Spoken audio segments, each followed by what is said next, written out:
All right, welcome, welcome, welcome. Welcome to the show, everybody. Welcome to Culturally Appropriate with Lamont. I am your host, A. Lamont. I will be your guide on this journey through culture and through behavior that is comprised of our beliefs, our perspectives, religion, faith, relationships, so on and the so forth. I thank you for joining me on today. I hope everything is okay where you are, wherever you may be, whatever the time may be. Right now, where I'm at, it is sunny outside. I've got the shades to my window in my office area drawn because I find inspiration from looking outside the door and just looking at nature, and then also seeing maybe activities or people that are walking by. It's sunny blue skies, which is a stark contrast to yesterday's weather. Yesterday was gloomy, it was muggy, we were overcast. That carried on from the night prior, which was Friday, and we had rain in the area. I did not like it. No, I did not. It was causing me some issues with my sinuses and then allergies. So maybe I have some people out there who can relate to me. But today is totally different. And that just reminds us that, things can change overnight. 24 hours can present something different for us. So there's always hope and optimism and a positive outlook on the horizon. Okay. Well, we're going to get on with today's story. So let me bring up my slides today. Now, I want to tell you that I had actually did commentary and review over this story back in August, but I was on one of my other social media platforms called Medium. I'm a writer over there, and I'm building my audience and building my content up on that page. And this was some of the content that I was trying to put up there and upload. And then come to find out when I was doing my review that during my recording, I forgot to sync in the audio or the commentary that I was doing. I was like, oh man, are you serious? But what that did is it reminded me about the importance of proofreading or proofing your work, before you release it. All of these things that you are told about, usually like when you get in middle school, and then certainly when you get into high school, you are taught about the importance of going back and checking your work, not wanting to be so quick to turn it in or be so hasty about it, but to proofread before you submit that publication. So that was a reminder for me. So lesson learned. In any event, our story today takes us to the city of Danville. Location: Showcase Magazine. Showcase Magazine, for those of you who may not know, is a monthly publication in the city of Danville. Danville also is located in Virginia. This is a city in Virginia. And the population, I decided to just kind of go and look up a couple of key facts because I felt like that would be interesting to kind of add to the context with knowing a little something about Danville, because I don't live in Virginia or in Danville. So I thought that this would be interesting when you're reviewing a story. Now, Danville, according to discoverdanville.com, is comprised of a population of roughly about 44,000. Median household income reported is around about 35,000. The labor force is comprised of about roughly 18,000, 19,000 people. And those jobs primarily being white collar in nature. So that lets us know that they are primarily professional, managerial, administrative, and the location of that, or the place of that type of work, is typically going to take place in an office type setting. Now, a little bit about Showcase Magazine. We'll go back to our first slide. Showcase Magazine, as I told you earlier, is a monthly publication in the city of Danville. The owner is Andrew Brooks. And this publication is kind of like, it covers what's going on, in the surrounding areas, what's taking place in the neighborhood, or in the surrounding area, if you will, kind of like maybe nightlife or culture, some of the businesses, events, different things like that, social media, all those type of things like that. So they're covering that. Unfortunately, on July 30th, this was the scene of a horrific incident involving two individuals, one being a suspect and then the other being the victim. So we'll start first with our suspect. Now, again, this information is reported from different outlets such as Newsweek, People's Magazine, excuse me, the Washington Post, and then also the Danville Police Department. Now, our suspect in this case is Shotzi Michael Buck Hayes, age 29, reported, resident of Danville, Virginia. And I want you to take note of his age, 29. That's relatively young. If you think back about 10 years earlier for him, if you go back in time, he was just 19. No doubt he had just finished his time in high school, and perhaps for him, he was preparing to get ready to go into college, perhaps preparing to go into some branch of the armed forces or the militia. Perhaps, maybe he had already found the love of his life, and they were planning to marry, to live their lives together, to create a family, to buy a home, all of those type of things like that. Or maybe he's still just trying to figure it out. He's in the middle of a compass, if you will, and he's trying to figure out which way he wants to point the compass to determine which direction he's wanting to go in. But nevertheless, at the time of this incident, he's reported as being age 29, marital status, married, but pending a divorce according to reports. And I found that to be interesting too, that this is going on, or this is in the background when this incident happens. According to the reports, his wife is the one who filed for divorce. And this was going on prior, reportedly, to this incident. He has been charged with attempted first-degree murder and aggravated malicious wounding. I want to read that again. Attempted first-degree murder and aggravated malicious wounding. Now, I went and I did some research, and I looked up these charges in the state of Virginia, and what the possible sentencing or consequences would be.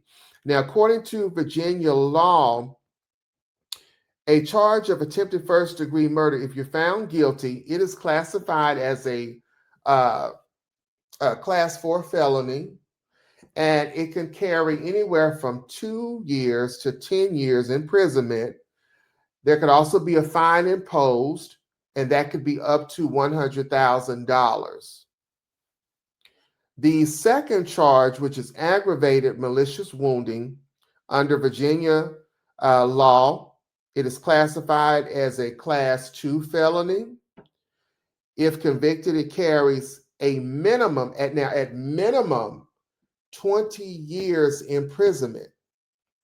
Now, it could go from 20 years to life. So the judge has that latitude, that degree to work with, if you will. But at minimum, a person convicted of aggravated malicious wounding would have to, at minimum, serve 20 years imprisonment. And then they can also be fined up to $100,000. Okay. Our victim, this is our victim, Lee Vogler, age 38. So roughly about 9 to 10 years difference in age from the suspect. He is also a resident of Danville, Virginia.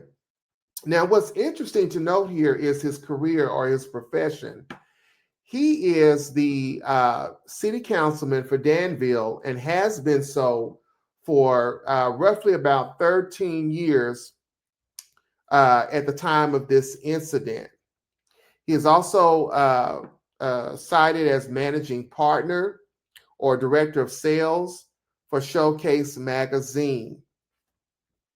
And this according to Newsweek, People, and the Washington Post. So here you have someone, if you were to contrast the two, or if you were to compare them, we could compare them. We could say both of these individuals are males. Both of them are relatively young. Both of them are white males.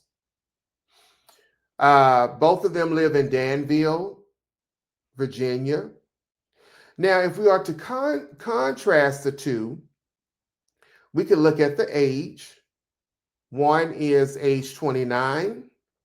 The other is age 38. One, now I don't know what his occupation is because that hasn't been reported. And when I say he, I'm speaking about the suspect, Mr. Hayes. I don't know what his occupation may have been up until this time, but it does contrast with, I do know that according to reports, he was not in public service. Now, City Councilman Vogler, he, is a public servant. And then also he is in director of sales in a not public, but a publication, that being Showcase magazine. Now, let me go back because I forgot about this. Now, both of them, what they also have in common is that both are married. Okay. Mr. Hayes, as I reported to you earlier, he was married or is married at the time of this incident, but pending divorce. Now, Mr. Vogler is also married, and he is the father of two children here.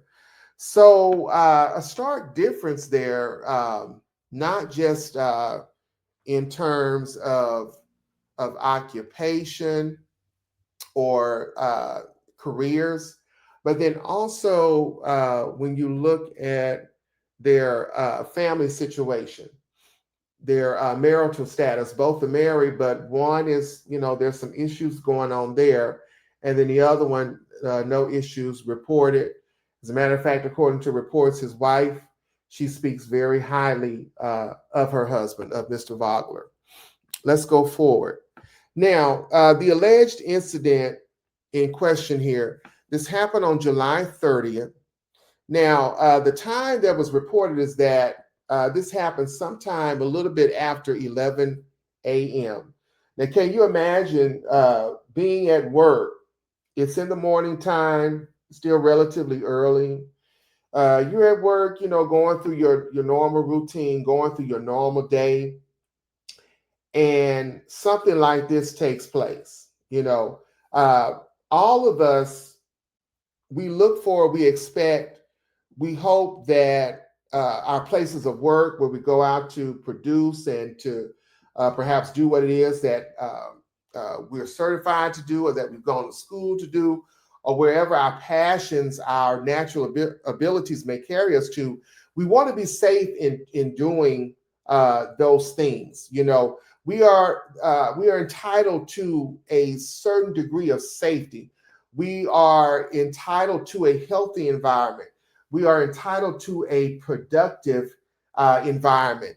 If the work environment, the work climate is not safe, if it's hostile, um, if it doesn't stimulate you, if it's not supportive of you, it's going to be difficult to be productive in that type of environment, in that type of relationship. And so we can expand on that going into relationships, you know, going into the homes. That's not a recipe for productivity.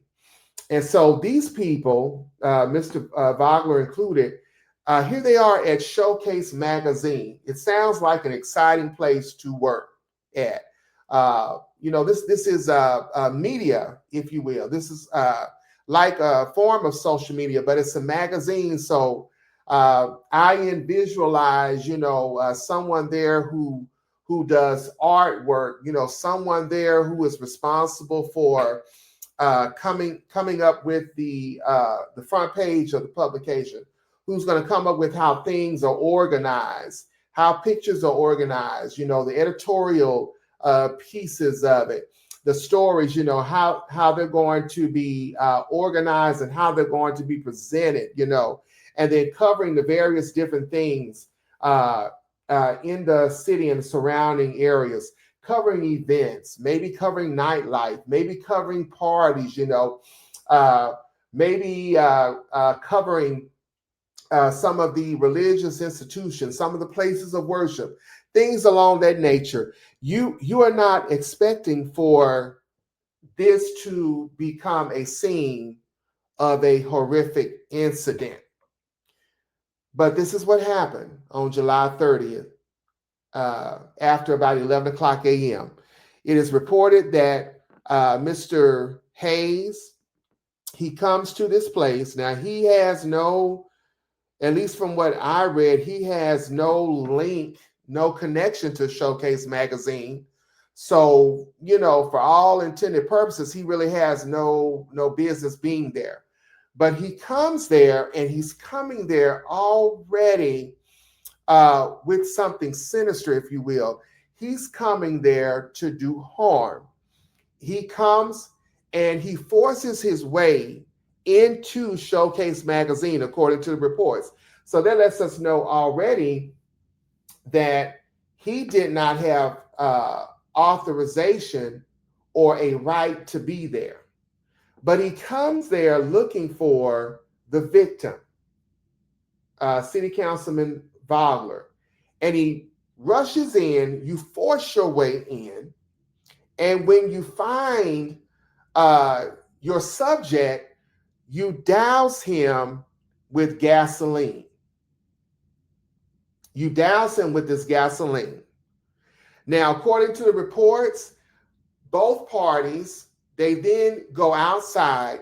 Now, as I read this, I wondered to myself, I said, well, I wonder if the victim, if it was his idea to go outside in an attempt to try to get the assailant out of the building so that everybody else can be safe, to isolate the event, perhaps to get him out of the door. Maybe he was going in front of him first, I don't know.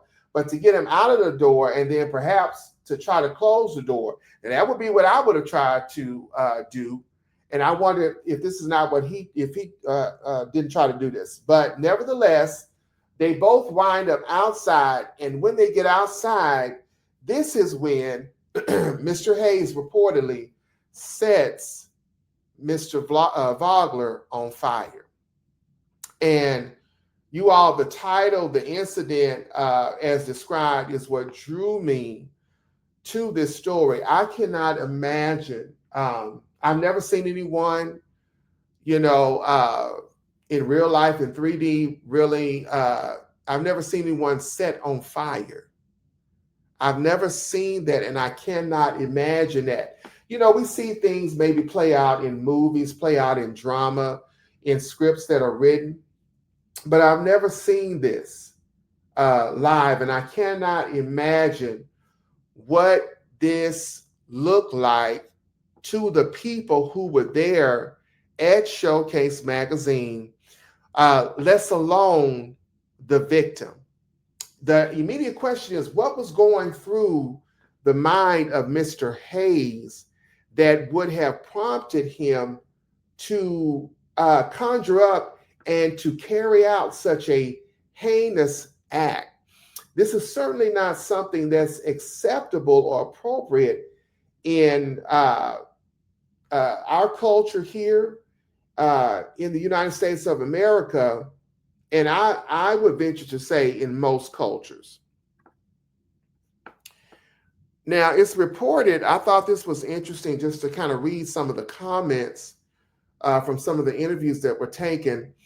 According to the Washington Post, Andrew Brooks, who's the owner of Showcase Magazine, he was not there, but he heard about the incident, and he reportedly stated, "It was terrifying for me, and I wasn't even there." You know, speaking about the incident that took place. Now, mind you, this gentleman here, the victim, is his partner. He's his partner in business here. Showcase Magazine, for the owner, this is like his baby. This is his baby, something that he's birthed, you know, if you will. And the business itself, and then the people that work there, they are his children, if you will. So just imagine those of you who may be parents to have heard of something like this, that, you know, if it were you, if this was something that had played out at your child or your children's school. You know, you go to drop them off at school, you expect for them to go and be educated, to receive information, and to make relationships in the process. But centered around all of that is you expect for their safety, their health and their safety to be maintained. And no doubt this is the same expectation of Mr. Brooks. He is reported as having suffered second and third degree burns to over half of his body. As of August 1st, reports stated that he was in stable condition, yet critical, expected to face numerous surgeries ahead on the road to recovery. Now, what should be the number one question for all of us as we hear this, as we read this, is why? That's always the question, is why? Why did this happen? What caused this? What led up to this? That's a natural question. That's a very human emotion, a very human response. Now, as it stands, and this is even current to today because I went and kind of checked on some reports before I came back to record, the motive is unclear. Now, what is known is that the victim and the suspect, they know one another. Their relationship is personal, or the situation is personal and not political. And this was determined according to reports by the Danville Police Department.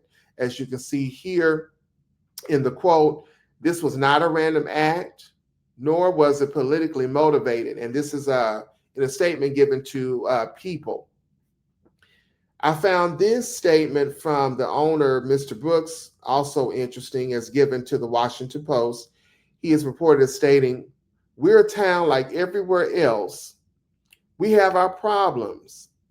But setting someone on fire over a personal issue is a pretty extreme reaction to hurt. I would agree."